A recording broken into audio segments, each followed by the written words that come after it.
Mental health is a vital aspect of our lives that impacts our overall health and daily experiences. Luckily, famous psychiatrist Dr. Paul Conti throws light on this sensitive topic.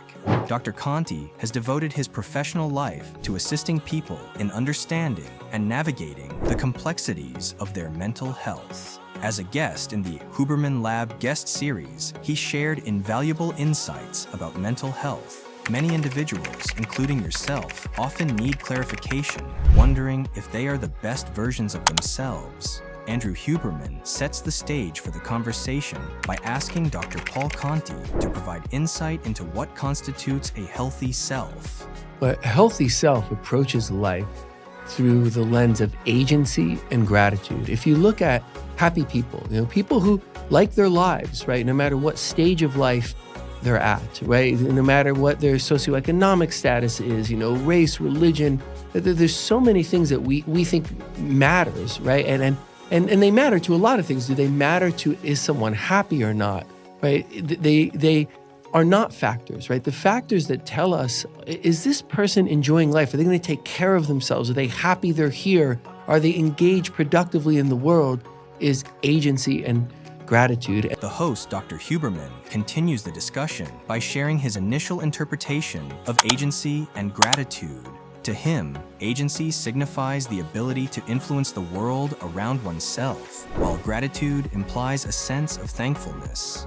Dr. Paul Conti interjects to clarify that his perspective on agency and gratitude extends beyond their surface definitions. He asserts that these concepts represent profound rewards that emerge from the intricate workings of our brains and psychology. In his view, the presence of agency and gratitude in an individual denotes the combination of several healthy attributes. Dr. Paul Conti continues. And if we feel that humility, then we approach the world through the lens of gratitude. So the idea that a healthy structure of self and a healthy function of self leads to empowerment and humility, and then upon that, we are sort of imbued with agency and gratitude. Furthermore, Dr. Conti underscores humility is another outcome of a healthy self's structure and function. He emphasizes the importance of recognizing one's place in the world and appreciating the intricate web of life that extends beyond the individual.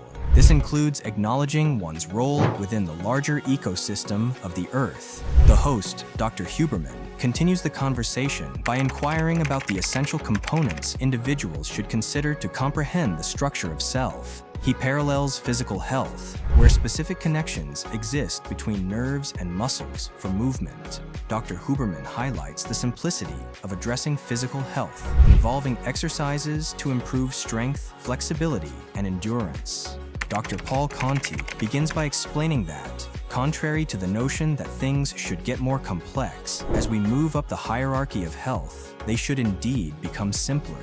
He uses physical health as an example, emphasizing that the lower levels may involve complexity, such as individual variations in cardiac function or muscle strength. However, as one progresses up the hierarchy, the goal becomes more uniform and straightforward, like achieving endurance. Dr. Paul Conti then delves into the structure of the self, beginning with the unconscious mind. We all have an unconscious mind, right? And we pay so little attention to this part of us that really is the biological supercomputer, right?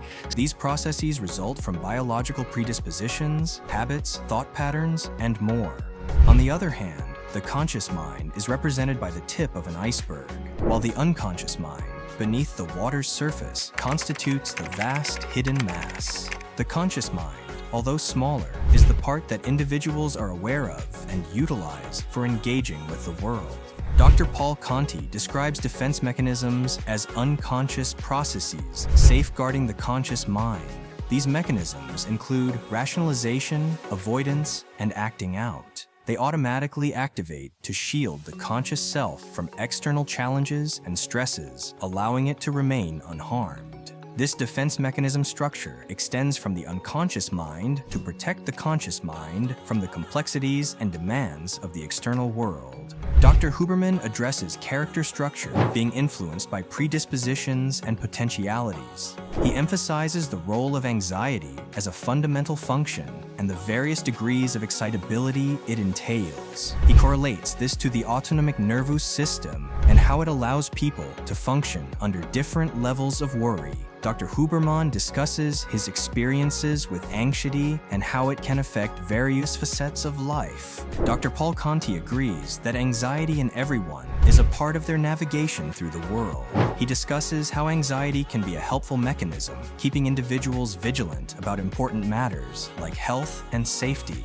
However, too much anxiety can become counterproductive and negatively affect one's life. Dr. Huberman seeks to explore the role of anxiety in character structure, distinguishing between healthy and unhealthy anxiety and its dependence on specific circumstances. He finds anxiety an interesting lens through which to analyze character structure and defenses. He questions whether anxiety is healthy or unhealthy, and if its nature varies based on individual circumstances. Dr. Paul Conti delves into the understanding of anxiety, examining the factors contributing to its presence within an individual. He considers biological predispositions, trauma, and thought processes. Dr. Conti also examines how anxiety is experienced in one's conscious mind. He emphasizes the importance of recognizing anxiety when it becomes counterproductive and working to address it for improved mental health.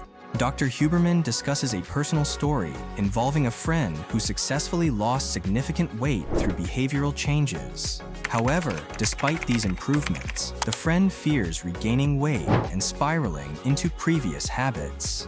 This example highlights the persistence of beliefs and internal narratives that may not change even when positive behaviors are introduced. Dr. Paul Conti emphasizes the significance of understanding a person's inner thoughts. He provides examples of why it's critical to pinpoint the underlying reasons for these concerns or anxieties and take appropriate action. The approach involves taking note of patterns, history, and the individual's particular emotional landscape.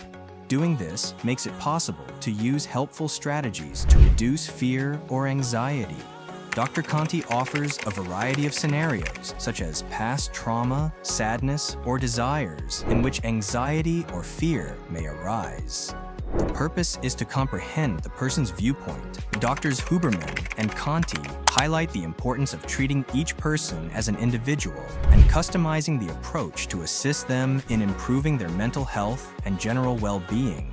Dr. Huberman discusses his personal experiences with recognizing specific patterns in his life. Although making wise selections in some areas of his life, he frequently made terrible mistakes in other areas. These repeating patterns involve him getting into situations he knows are unsuitable. He seeks reasons why people continue to act the same way while knowing it's not in their best interests. Dr. Paul Conti emphasizes that these repetitive patterns are part of human nature and not necessarily pathological. He attributes them to the interaction between the structure and function of defense mechanisms.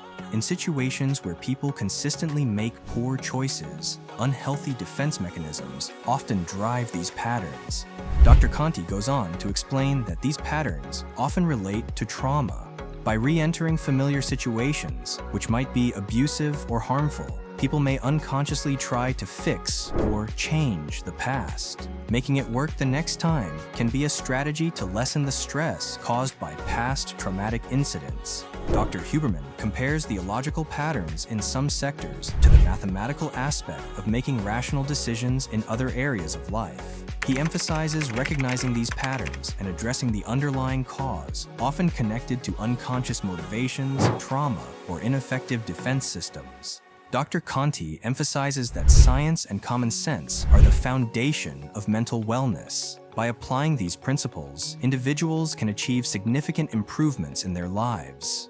The conversation shifts toward discussing current approaches to mental health care, including the role of medication and the reductionist tendencies within the system. The host shares a personal anecdote about seeking treatment for anxiety and how he was prescribed a serotonergic antidepressant, even though the underlying issues were more complex and required talk therapy.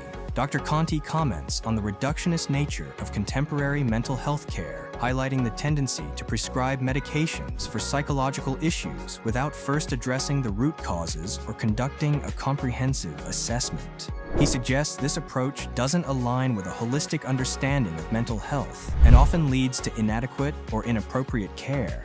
The host also brings up the overemphasis on the healthcare system's financial factors, resulting in hurried and ineffective care that doesn't serve patients' best interests. Dr. Conti emphasizes the importance of knowing when taking medication is the ideal choice and when it isn't. He contends that mental health treatment requires a more tailored approach. Understanding someone's overall health involves considering their mental, emotional, and environmental elements. Dr. Andrew and Dr. Conti discuss how medication can be a tool to help individuals manage and cope with certain aspects of their mental health challenges. While exploring the self is vital for personal growth, some individuals may require medication, particularly in cases like bipolar disorder or extreme anxiety, to engage better. Dr. Conti clarifies that medication should be viewed as a complementary tool that can take the temperature down for individuals struggling with overwhelming anxiety or mood disorders, allowing them to delve into self-understanding more effectively. Medication isn't a substitute for understanding or self-awareness. It merely supports the exploration process when needed. The discussion between Dr. Paul Conti and the host, Dr. Andrew, emphasizes the structure and function of self framework as a guide for learning about one's mental health. It strongly emphasizes the complexity of the human psyche and the significance of self-awareness. It also discusses the potential function of medication as a supplemental tool in the journey toward mental wellness. If you found this video helpful, give it a thumbs up and share it with your friends. Subscribe to our channel for more content about mental health and related subjects.